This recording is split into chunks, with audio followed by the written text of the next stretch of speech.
এটাই যোগ করছি।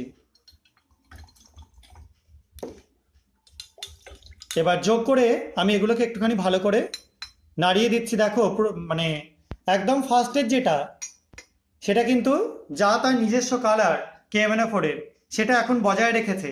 আমরা তাও কিছুক্ষণ পর ওয়েট করে দেখবো কি কালার হয়। মাঝখানেরটা দেখো সঙ্গে সঙ্গে কিন্তু কালার চলে গেল।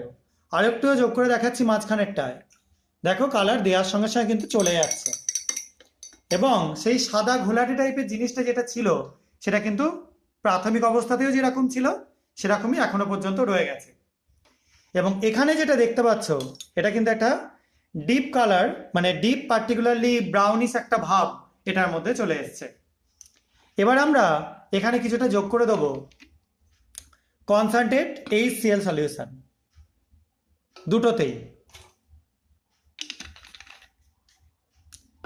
এই HCl সলিউশনটা যোগ করবার পর সেগুলো আমরা আবার অ্যাড করছি কিছুটা পরিমাণে এই মিশ্রণটা।